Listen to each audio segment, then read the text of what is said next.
जय श्री सीताराम मित्रों। श्रद्धालु भक्तजनों, वंदनीय सनातन प्रेमी बंधुओं, शिव महापुराण की कथा मैं आप सबसे कह रहा हूँ। वायवीय संगीता का पूर्व खंड पूरा हो चुका है। आज से उत्तरखंड शुरू हो गया है। आइए उत्तराखंड को हम सुने। वायुदेव के द्वारा कहा गया है।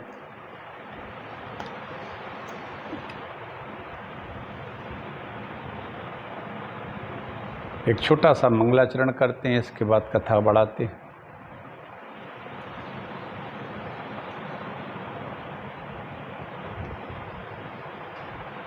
ये कथा मैं प्रतिदिन टीकमगढ़ मध्य प्रदेश से कहता हूँ। इस कथा को मैं डॉक्टर राजेंद्र मिश्रा पिछले लगभग 3 वर्ष से कह रहा हूँ। ये मेरा 5वां पुराण है, शिव महापुराण, जो अब लगभग पूर्णता की ओर होता जा रहा है, चल रहा है। आइए उत्तराखंड में हम वायु संहिता को शुरू करते हैं। आज से भगवान शिव की कृपा से धीरे धीरे शिव महापुराण का वाचन कहें या कथा कहें, उन्हीं की कृपा से पूर्ण हो रहा है। वो बड़ा ही आनंददायक, बड़ा प्रधान पुराण है हमारे पुराण साहित्य का। ये चलिए एक छोटा सा मंगलाचरण करके हम कथा कहते हैं। कल मैंने उपमन्यु का आख्यान कहा था, आज आगे कथा को बढ़ाते हैं। नमोस्तु रामाय सा लक्ष्मणाय दिव्यै च तस्यै जनकात्मजायै। नमोस्तु रुद्रेन्द्र अमानिलेभ्यो नमोस्तु चंद्राग्नि मरुद्गणेभ्यः। नैमिषारण्य क्षेत्र में ऋषि वायुदेव से पूछने लगे कि प्रभु श्री कृष्ण और उपमन्यु का मिलन कहाँ पर हुआ तथा पाशुपत व्रत कहाँ पर किया गया था। वायुदेव कहने लगे, हे ऋषियों, यद्यपि सनातन वासुदेव तो अपनी इच्छा से प्रकट हुए थे, फिर भी मनुष्य शरीर में होने के कारण पुत्र प्राप्ति हेतु श्री कृष्ण उपमन्यु के दर्शन करने गए। ये उपमन्यु धौम्य ऋषि के बड़े छोटे भाई थे। भ्राता उपमन्यु के आश्रम में जाकर उन्होंने देखा कि उनके समस्त शरीर में भस्म लगा है, जटा मंडल और रुद्राक्ष से मंडित है। उनको देखते ही श्री कृष्ण के रोंगटे खड़े हो गए। पे हाथ जोड़कर 3 प्रदक्षिणा कर स्तुति करने लगे। तब श्री उपमन्यु ने कहा, माया विकार से रहित है श्री कृष्ण के शरीर को अग्निरीति भस्म मंत्रों से भस्म से लिप्त कर 12 महीने का साक्षात पाशुपत व्रत का श्रेष्ठ ज्ञान दिया। देखिए, भगवान शिव जी की कृपा से उपमन्यु जो एकमात्र दूध के लिए गए थे और उन्होंने दूध तो क्या है, अमृत प्राप्त कर लिया और अमृत का समुद्र ही प्राप्त कर लिया। एक वही उपमन्यु के पास श्री भगवान श्री कृष्ण उनके दर्शन करने को गए और उनसे पाशुपत व्रत लिया 12 महीने का। श्रेष्ठ उन्होंने ज्ञान भी श्री कृष्ण को दिया। जबकि श्री कृष्ण तो सनातन वासुदेव हैं, फिर भी श्री कृष्ण ने उपमन्यु से पाशुपत व्रत का ज्ञान प्राप्त किया। तदनंतर श्री कृष्ण ने पुत्र प्राप्ति के हेतु शिव जी की तपस्या की। 1 वर्ष की कठिन तपस्या पूरी होने के बाद शिव ने अम्बा के साथ उनको प्रसन्न होकर पुत्र प्राप्ति का वरदान दिया। व इसी से उनको जो पुत्र हुआ उसका नाम शांब हुआ। ये शांब जो हुआ ये जाम्बती का पुत्र था, और शांब का मतलब होता है शिव और अम्बा दोनों का संयुक्त रूप। ये बहुत ही सुंदर और बड़ा ही उग्र, चूँकि शिव जी का अंश था तो उग्र तो होना ही था उसको, क्योंकि शिव जी के कई रुद्रांश हैं, 11 रुद्र हैं, 11 रुद्र हैं शिव जी के, तो वो कुछ तामसी वृत्ति के भी हैं। उनमें से एक सांब था। हे मुनि श्रेष्ठ, इस प्रकार मैंने आपको श्री कृष्ण जी के द्वारा शिव जी की तपस्या तथा वरदान और पुत्र प्राप्ति के आख्यान का श्रवण कराया है। इस आख्यान के सुनने पढ़ने से जीव का कल्याण हो जाता है। ऋषि पूछने लगे, हे वायुदेव जी, पशुपति ज्ञान क्या है और शंकर जी पाशुपत क्यों कहते हैं तथा श्री कृष्ण ने उपमन्यु से किस प्रकार प्रश्न किया था? वायुदेव कहने लगे, हे ऋषियों, पूर्व में शिव जी ने पाशुपत ज्ञान देवी को सुनाया था, वही प्रश्न श्री कृष्ण ने किया था। अब उपमन्यु ने उनसे कहा, ब्रह्माद्या अस्थवा ब्रह्माद्या अस्थवरांताश्च देवदेवस्य शूलिनः पशवः परिकीर्तयेन् संसार वशवर्तिनः। उपमन्यु कहने लगे, ब्रह्मा से लेकर देवादि देव, शूल शंकर, शूलधारी शिवजी, संसार बसवर्ती सब पशु कहलाते हैं। उन सभी के पति होने से शिव जी पशुपति कहलाते हैं। इस संसार में जितने भी जीव मात्र हैं ये सब पशु हैं, चाहे वो व्यक्ति हों चाहे पशु हों। मानव भी मानव नहीं होता है, दो पैरों का पशु होता है, लेकिन इसमें एक ऐसी विलक्षण विशेषता है इस दो पैरों के पशु में कि उसमें मनन करने की शक्ति होती है। तो वो व्यक्ति पशु से, पशु वृत्ति से मानव बन जाता है। और मनन करने की जो उसकी वृत्ति होती है, और मनन भी सात्विकी हो, तब वो मनुष्य कहलाने योग्य होता है। यदि वो केवल लोभवश जीवन व्यतीत करता है या प्रजनन और उदर इन दो के लिए जीता है, भोजन और प्रजनन के लिए, तो वो पशु ही रह कहलाता है। अब इन पशुओं का जो देवता है उसको पशुपति कहते हैं। भगवान शंकर को पशु कहलाते हैं। उन सभी के पति होने से शिव जी को पशुपति कहा जाता है। वह पशुपति मल और मायादिकों के पासों से उनको बांधता है, वही उपासना करने वाले भक्तों के पास से छुड़ा देता है, मोचन कराता है। ये माया के गुण और कर्म 24 प्रकार के हैं। यही विषय कहलाते हैं जिनमें जीव फंसा हुआ रहता है। ब्रह्मा से लेकर स्तंभ पर्यंत तक पशुओं को बांधकर शिव जी जगत का कार्य कराते हैं। उन महेश्वर की आज्ञा से प्रकृति पुरुषों की उचित बुद्धि को उत्पन्न करती है। उसमें अहंकार, 10 इंद्रियां, मन, सूक्ष्म कलात्मक शब्द, स्पर्श, रूप, रस, गंध, पंच तन्मात्राएं उत्पन्न होती हैं। वाह! हर जीव के जो मनुष्य कहलाता है, इसके अंदर अहंकार बहुत पाया जाता है। वो जहाँ जिस स्थिति में वही अहंकार रहता है उसका। चाहे वह एक करोड़पति अरबपति हो तो अहंकार उसको होना निश्चित है, लेकिन यदि वो कुछ भी नहीं है तो भी अहंकार ही रहता है। ये उसकी मानव की एक सहज प्रवृत्ति होती है, पशुओं की होती है। बलिष्ठ पशु छोटे पशुओं को मारता है, इसी तरह मनुष्य भी अपने से छोटे और कमज़ोर भाई बंधुओं को, पड़ोसियों को मारता रहता है, एक तरह से उपेक्षा करता है। अब मन इसमें एक सूक्ष्म स्थिति है जो निरंतर भागता रहता है। ये कभी किसी के बस में नहीं होता है, यह सूक्ष्म रहता है। अब आता है शब्द, स्पर्श, रूप, रस, गंध, 5 तन्मात्राएं उत्पन्न होती हैं। रूप रस गंध क्या है? जैसे रूप नेत्र है, शब्द जिह्वा है, स्पर्श त्वचा है, रस जीभ है। कहाँ से लेंगे? हम जीभ से ही तो लेंगे।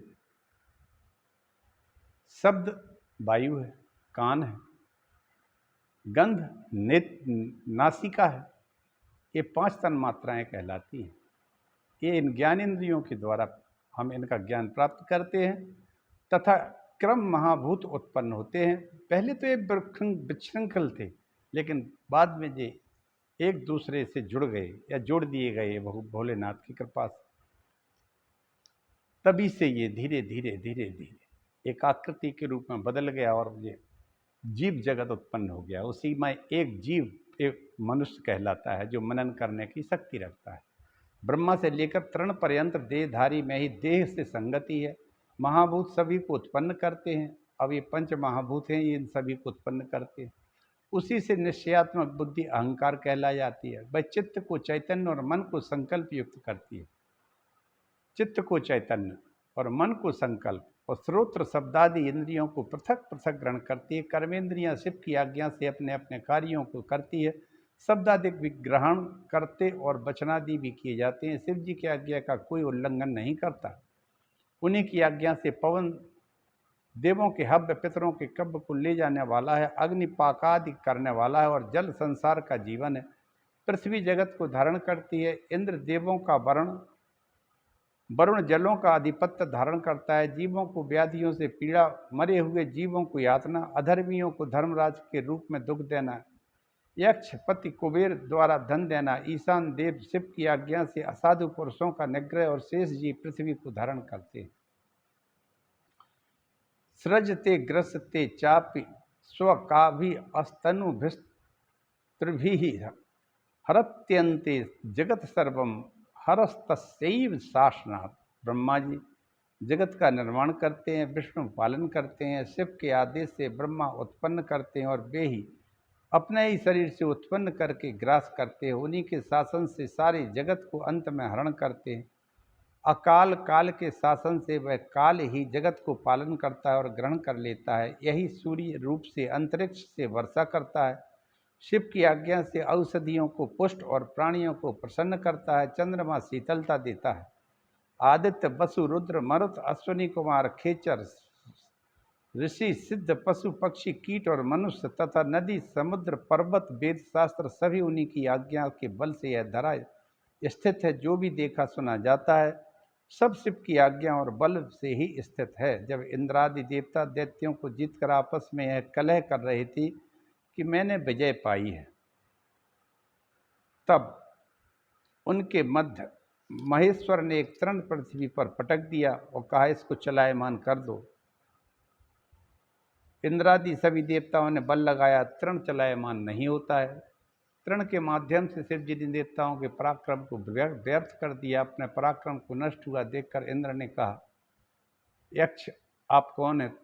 तब वह सबके देखते देखते अंतर ध्यान हो गया। तदनंतरे हेमवती देवी दिव्या विभूषणा आबि राशीन भोरंगे शोभमाना शुचि स्मिता। उसी प्रकार एक सुवर्णमयी देवी दिव्य वस्त्र आभूषण पहरे शोभायमान मंद मुस्कान से युक्त आकाश में प्रादुर्भूत हुई। उससे देखकर इंद्रादि देवता पूछने लगे यह यक्ष कौन था? तब देवी कहने लगी हे देवताओं, ये वही थे जो आदि में संसार की रचना करते हैं और वे ही संसार का संहार कर देते हैं। ऐसा कहकर देवी भी अंतर ध्यान हो गई। तदनंतर सभी देव अपने अपने स्थानों को प्रस्थान कर गए। शिव जी की 5 मूर्तियों में जगत व्याप्त है। ये मूर्तियां हैं ईशान पुरुष घोर बाम सद्युजात। ये 5 मूर्तियां जगत में विख्यात हैं। 5 मूर्तियां हैं ईशान पुरुष घोर बाम और सद्युजात। ये 5 भगवान शंकर की मूर्तियां हैं जो जगत में विख्यात हैं। ईशान नाम की मूर्ति जगत प्रकृति की भोक्ता होकर क्षेत्र में स्थित रहती है। तत्पुरुष नाम की मूर्ति गुणाश्रय होकर भोगती है और अव्यक्त में स्थित है। अघोर नाम की मूर्ति धर्मादि अष्टांग संयुक्त शिव जी के बुद्धि तत्व में अत्यंत पूजित हुए स्थित रहती है। वामदेव या विधाता नाम की मूर्ति महादेव नामक मूर्ति है। शास्त्र के जानने वाले उसको अहंकार में स्थित रहने वाली कहते हैं। यह अमित तेजस्वी शंकर की मूर्ति है। बुद्धिमान उसको मन में स्थित करने वाली कहते हैं। श्रोतस्य वाचा शब्दस्य विभोर विभोर व्योम्न अस्त थैव च ईश्वरी मीश्वर्य से मामीज साख्याम ही विदुर्बुधा। श्रोत्रवाणी शब्द की विभु आकाश की जो सबकी ईश्वरी मूर्ति है, पंडित उसे ईशान कहते हैं। श्रोत्रवाणी शब्द की विभु और आकाश की जो सबकी ईश्वरी मूर्ति है, पंडित उसे ईशान कहते हैं। त्वचा हाथ स्पर्श वायु की जो ईश्वरी मूर्ति है उसको प्राणों के जानने वाले पुरुष कहते हैं। चक्षु चरण और अग्नि के रूप में शिव की अघोर मूर्ति है। ऐसा बुद्धिमान कहते हैं। रसना वायु रस जल की ईश्वरी वामदेव नाम की मूर्ति है। घ्राण उपस्थ गंध पृथ्वी की अधीश्वरी मूर्ति सद्य उजात कही जाती है। शिव जी की 8 मूर्तियाँ तस्य देवादिदेवस्य मूर्तस्यष्टकम मयम जगत तस्मिन् व्याप्त स्थितम विश्वम सूत्रे मणिगणा एवं। उन देवादिदेव की 8 मूर्तियों में जैसे सूत्र में मणि पोई होती रहती है, उसी प्रकार उसमें विश्व ओतप्रोत रहता है। ये 8 मूर्तियां हैं। सर्व भव रुद्र उग्र भीम पशुपति ईशान महादेव शिव जी की 8 मूर्तियां हैं। भूमि जल अग्नि मरुत व्योम अर्क निशाकर क्षेत्र की 8 मूर्तियां कल्पित हैं।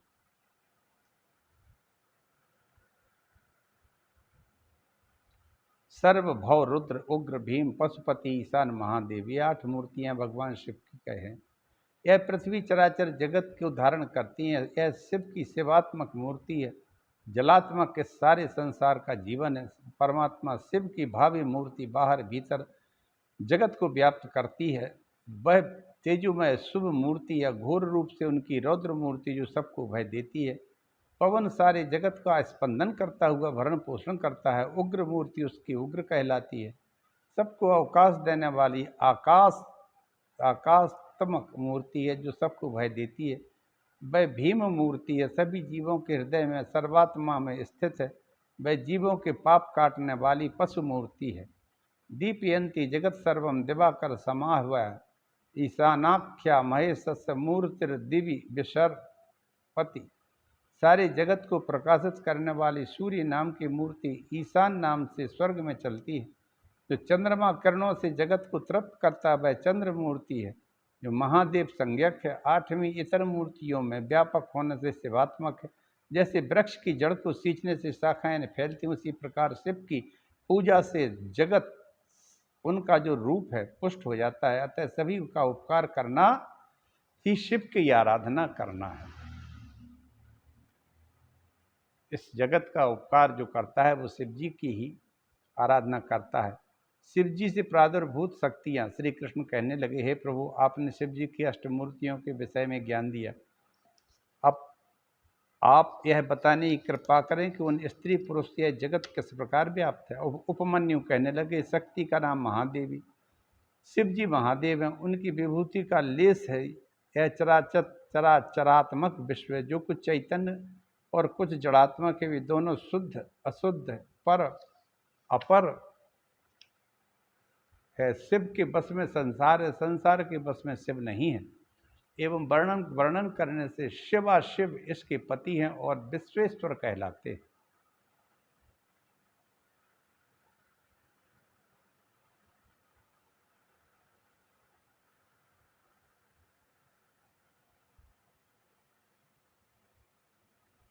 यथा शिवस्तथा देवी यथा देवी तथा शिवा नान्योरंतरम विद्या चंद्रिकयोर्यो। जैसे शिव वैसी देवी और जैसी देवी वैसे शिव चंद्रमा और चांदनी के समान है। इनका अंतर जानना उचित नहीं है। जिस प्रकार चांदनी के बिना चंदा शोभित नहीं है, चंद्र के बिना चांदनी शोभित नहीं, उसी प्रकार बिना शक्ति के शिव शोभित नहीं है। शिवा ही मूल प्रकृति त्रिगुण और 3 प्रकार की होती है। उसी से संसार विस्तृत होता है। एक प्रकार से 2 प्रकार के शिव की इच्छा से पराशक्ति शिव तत्व की एकता को प्राप्त हुई। उस शक्ति के क्षोभ होने से नाद की उत्पत्ति होती है। नाद से बिंदु और बिंदु से सदाशिव उत्पन्न होते हैं। उससे महेश्वर और शुद्ध विद्या हुई।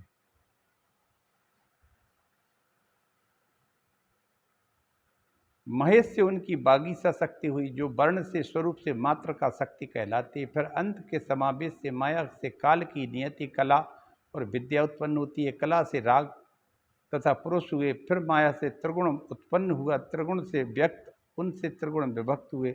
सत्व रज तम उन जिनसे सब जगत व्याप्त है। गुणों से क्षुभित होने के कारण गणेश की मूर्ति फिर महत आदि तत्व हुए। उनकी आज्ञा से असंग पिंड हुए। वह चक्रवर्ती अनंत विद्वेषों से अधिष्ठित है। शरीरांतर के भेद से शक्ति के भेद कहलाते हैं। रुद्रस्य रौद्री च शक्तिर विष्णुर्वीर्वे वैष्णवी मता ब्रह्माणि ब्रह्मणा प्रोक्ता चैन्द्रस्य इंद्रीति कथ्यते। रुद्र की रौद्री, विष्णु की वैष्णवी, ब्रह्मा की ब्रह्माणी, इंद्र की इंद्रिय शक्ति कहलाती है। इस प्रकार कारण और जंग मात्मक जगत शक्तिमय है। यह परमा शक्ति परमात्मा की कला है। इसी प्रकार यह पराशक्ति शिवाज्ञा से जगत की रचना करती है। आहा, महेश की इच्छा शक्ति कार्य की नियामकी है। ज्ञान शक्ति उसका कार्यकरण और प्रयोजन तत्व रूप से बुद्धि रूप में स्थित होती है, और क्रिया शक्ति जिससे जगत वश में इच्छित मनोरथों को देती है, और शक्ति के योग से शिव जी शक्तिमान कहलाते।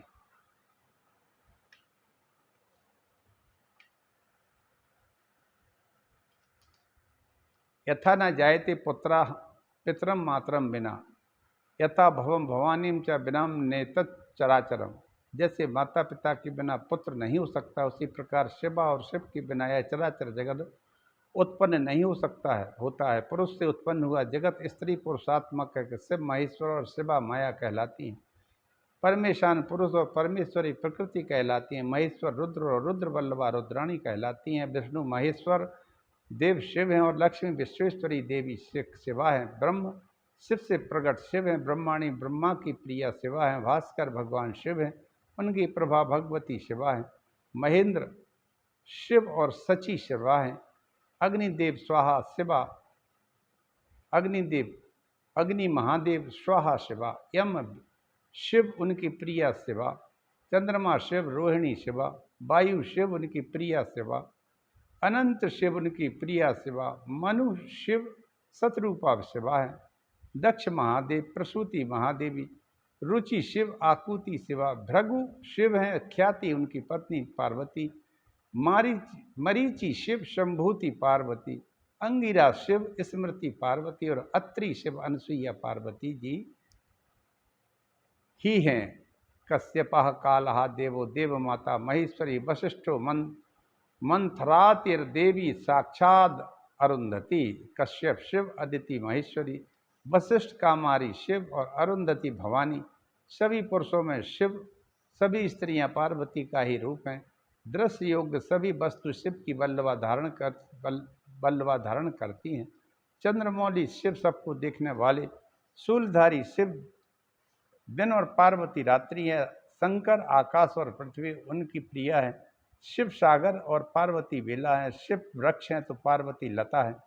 पुराण सभी पुल्लिंगों को धारण करते हैं। शिव सभी स्त्रीलिंगों को धारण करते हैं। पार्वती शब्द जाल हैं और शिव अर्थ रूप हैं। यथा दीपस्य दीप्तस्य शिखा दीपयते गृहम, यथा तेजस तयोरे देव व्याप्त दीप यते जगत। जैसे दीप्तिमान दीपक के से घर प्रकाशित होता है, उसी प्रकार इन दोनों के तेज से व्याप्त होकर जगत प्रकाशित होता है। ये दोनों संपूर्ण आकार युक्त संपूर्ण तेज के प्रदान करने वाले हैं। यही भाव श्री कृष्ण अर्जुन को बताते हैं।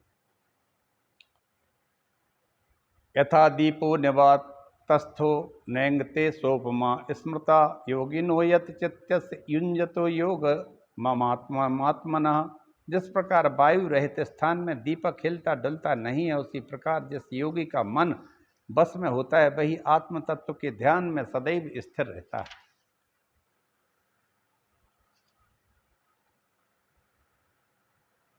जैसे दीपक वायु रहित स्थान में हिलता डुलता नहीं है, उसी तरह योगी का अगर मन बस में हो जाए तो वह आत्म तत्व के ध्यान में सदैव स्थिर रहता है। इसी के साथ मित्रों, मैं आज का ये प्रसंग की कथा यहीं समाप्त करता हूँ, वाणी को विराम देता हूँ। आप सबके लिए भगवान शंकर की भक्ति निरंतर बढ़ती रहे। भक्ति भगवान शिव आप सब पर कृपा करते रहें। जय महाकाल, हर हर महादेव, जय श्री राम।